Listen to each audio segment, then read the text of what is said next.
es Gustavo Lins Ribeiro, en español. En portugués es Gustavo Lins Ribeiro. Un poquito distinto. Eh, bueno, yo soy antropólogo. Hice la licenciatura y la maestría en la Universidad de Brasilia.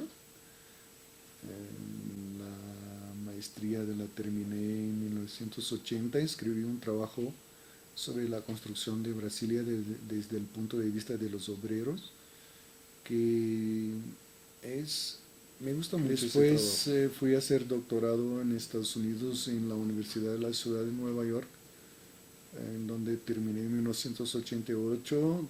Tuve el honor de ser dirigido por Eric Wolf, que fue además un amigo y una especie de modelo para mí, porque un hombre muy erudito y al mismo tiempo muy humilde, nada snob. Es muy fácil ser snob en el mundo académico. Mucha gente cree que porque sabe mucho es no sé qué. Y Eric, que fue uno de los más importantes antropólogos del siglo XX, era la persona más sencilla que tú podrías encontrar. Y después volví a Brasilia, donde trabajé 26 años en el departamento de antropología de la Universidad de Brasilia, con temas que después los metí todos bajo el paraguas de la globalización, pero antes no era necesariamente así.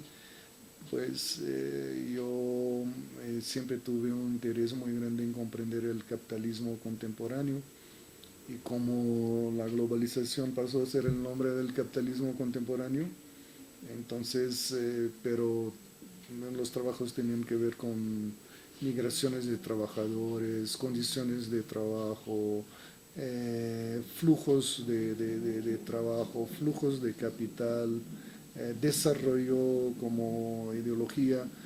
Yo trabajé muchos años con el ambientalismo brasileño, porque en 1992 Brasil fue la sede de la Conferencia de las Naciones Unidas sobre Medio Ambiente y Desarrollo. Escribí muchos trabajos sobre desarrollo, identidades transnacionales. Hice investigación sobre migrantes brasileños en Estados Unidos, en San Francisco, justamente también para debatir la identidad nacional brasileña en un escenario etnográfico, porque los migrantes automáticamente se transforman en brasileños y no en goianos, que son el estado de donde vienen de Brasil, en el caso en donde yo estudié. Y después también estudié el Banco Mundial, hice investigación en el Banco Mundial en Washington. Y después empezamos el proyecto sobre otras globalizaciones económicas y políticas, siempre, claro, con varios estudiantes de licenciatura, maestría y doctorado que escribieron tesinas y tesis, y ahora estoy aquí en México.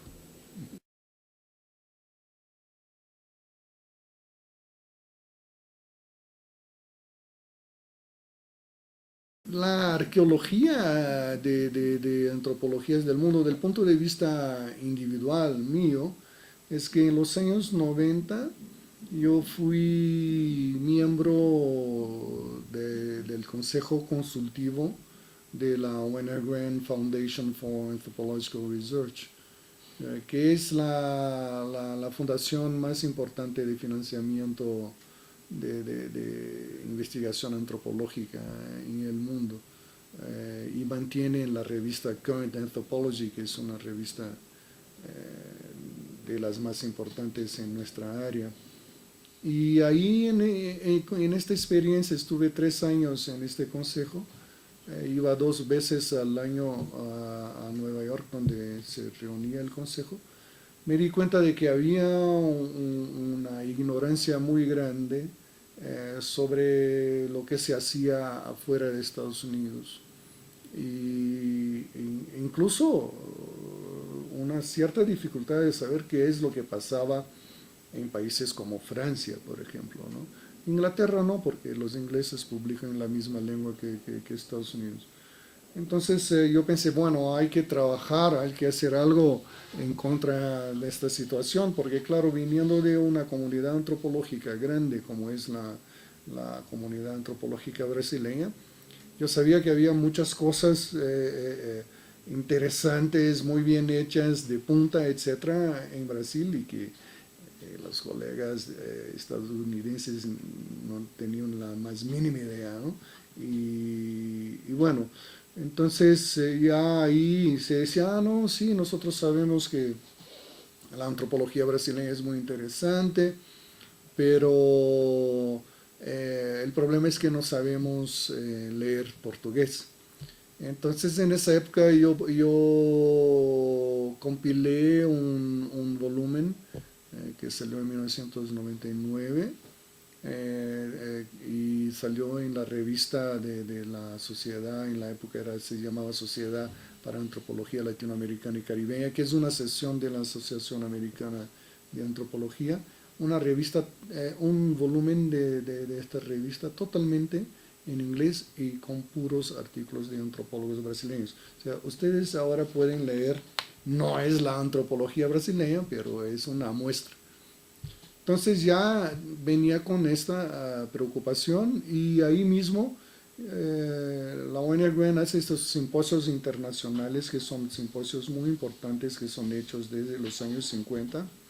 Alfred Kreber hizo uno, creo que fue el primero simposio que es un clásico, se llama Antropología Hoy.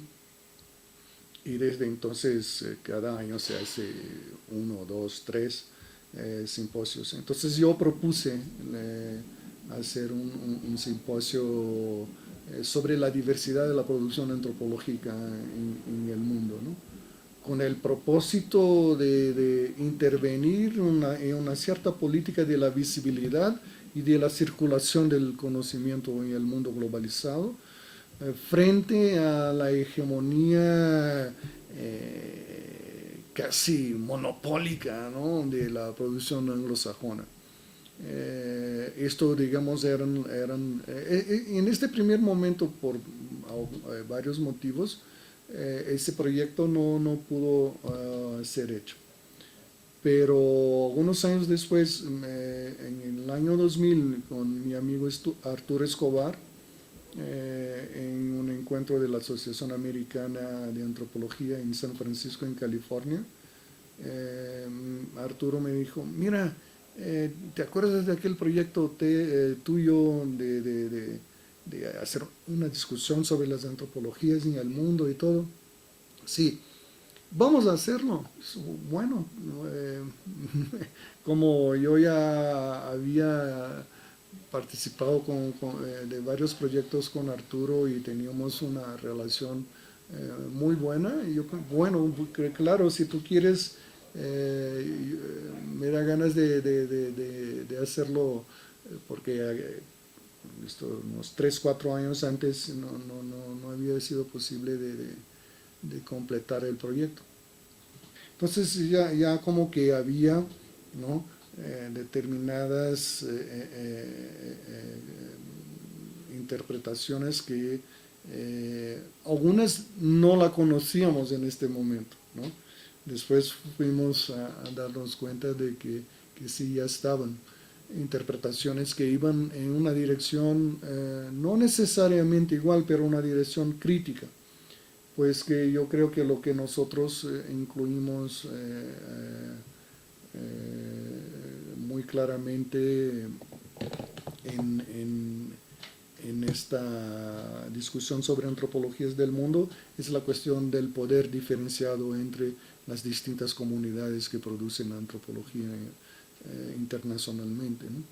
Y una influencia muy fuerte también de Foucault, ¿no? Con toda la cuestión de la relación entre conocimiento y poder, y que no estaba tan presente en las otras contribuciones. Entonces, no por casualidad el subtítulo del libro es Transformaciones de la disciplina en sistemas de poder, ¿no? Y entonces, y nosotros hablamos de antropologías hegemónicas y antropologías no hegemónicas, no hablamos de periféricas o del sur, ¿no? Porque incluso en el sur existen antropologías que son hegemónicas, ¿no? Adentro de sus propios países, o mejor dicho, centros de producción de antropologías que son hegemónicos. Eh, entonces,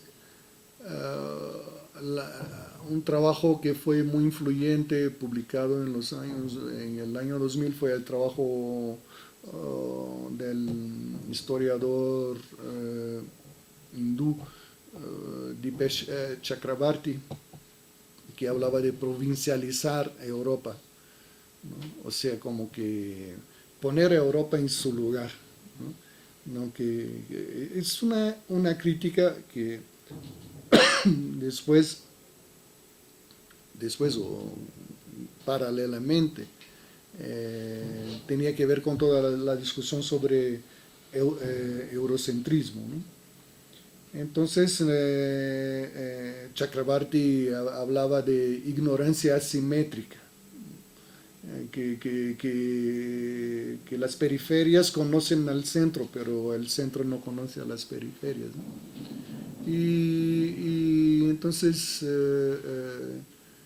a partir de esta idea de Chakrabarty, yo pensé, bueno, entonces si nosotros conocemos al centro, y conocemos otras cosas también, porque al menos conocemos lo que se hace en nuestros países, somos mucho más cosmopolitas que el centro. Y ahí hablo de cosmopolitismos invertidos, ¿no? O sea que en realidad nosotros que somos los que están en la provincia, ¿no? Son todas palabras muy cargadas de connotaciones ideológicas, ¿no? Clasificatorias. Nosotros que estamos en la provincia sabemos más de lo que pasa en la antropología en el mundo de los que están en el centro. O sea que es una inversión, porque supuestamente tendría que ser al revés, ¿no? Si tú estás en el centro de los imperios de producción de conocimiento, tendrías que saber más sobre lo que está pasando afuera de tu lugar de producción de conocimiento. Pero no pasa así. Entonces esto es también, es como una ironía también, ¿no? Que el provincianismo metropolitano es como, bueno, ustedes se creen que son los super cosmopolitas, pero no, ustedes son en realidad bastante provincianos, ¿no?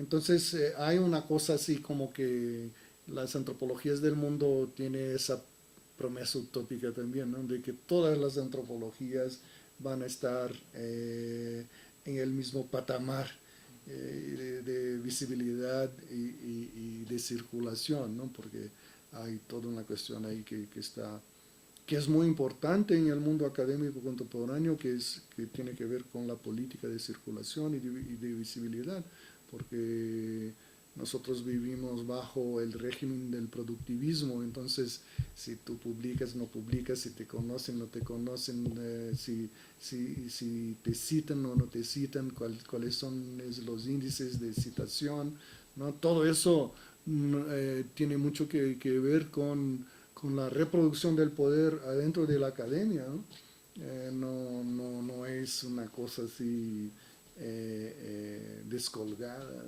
de,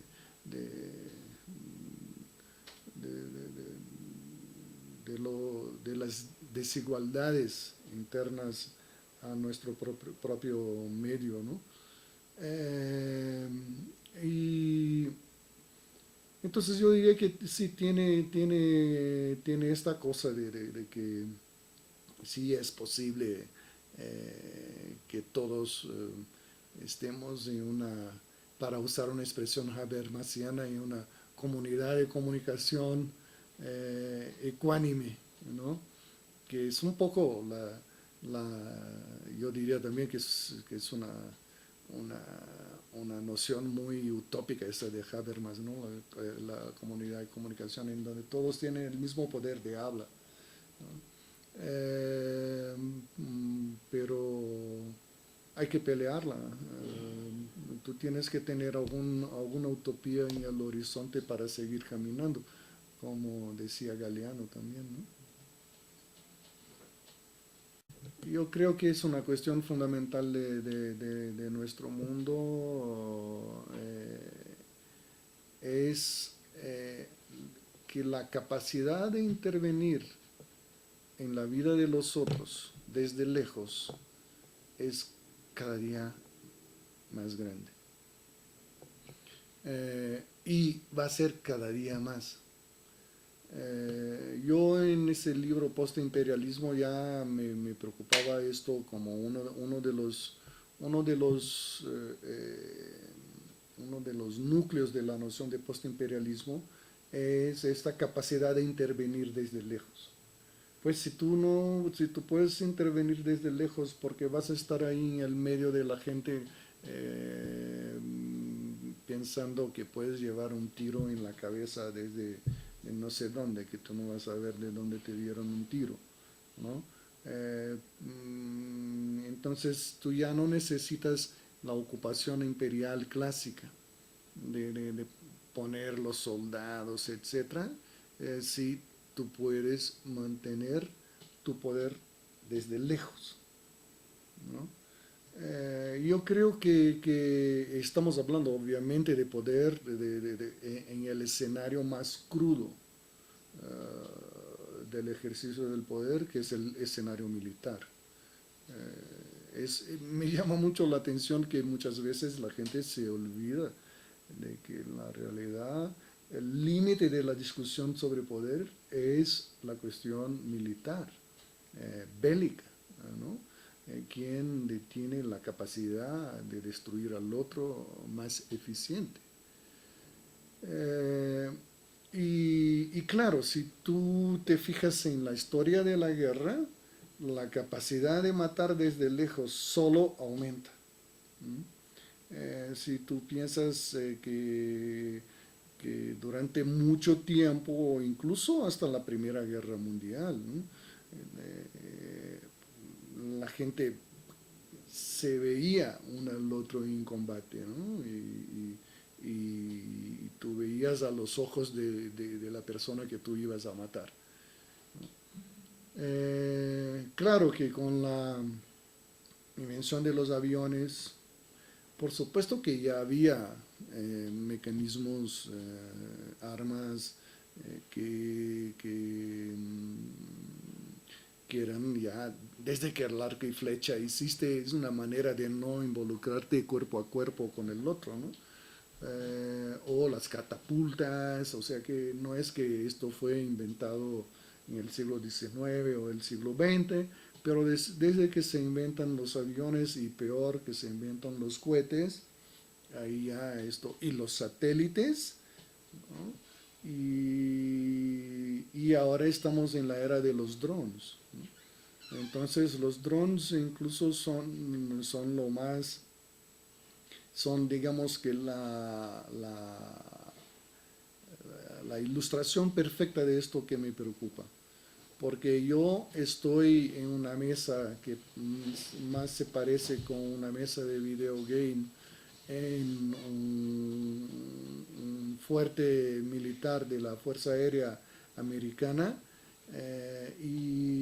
pero mi capacidad de matar está en Pakistán y yo encuentro al supuesto terrorista que quiero matar y con mi dron mando un misil y lo mato y de paso mato también a sus hijos, su esposa, sus amigos y todos que por ahí estaban cerca de él en este momento. No hay una cantidad enorme de muertes de civiles involucrados en esto que Noam Chomsky creo que de manera muy apropiada llama de terrorismo de Estado, ¿no? Pues la persona ni sabe que va a ser muerta y de pronto viene del cielo como un rayo de Dios y cae arriba de tu cabeza un misil y mata a todos. Pues que no es una cosa quirúrgica, ¿no? Que bueno, va a matar nada más que el supuesto terrorista no sé quién. No, es un misil.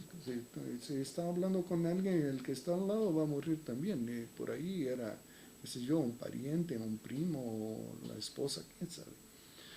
Entonces, esta cuestión del aumento del poder de interferir en la vida de las personas, que tiene todo que ver con la globalización, digamos, el escenario más caliente es el militar, pero por supuesto lo vemos en todas las frentes, en la economía, en la cultura, en la política, ¿no? Una decisión política que es tomada a 5.000 kilómetros de aquí va a tener impacto aquí y etcétera. Entonces, yo creo que parte de la tarea de las ciencias sociales, no digo solamente de la antropología, es de estudiar estas características del ejercicio del poder contemporáneo para disponibilizar a los movimientos contrahegemónicos un conocimiento de lo que es esto, ¿no? Pues es una disparidad muy grande de capacidad de intervención en el mundo contemporáneo que mantienen las élites militares, políticas, económicas y culturales.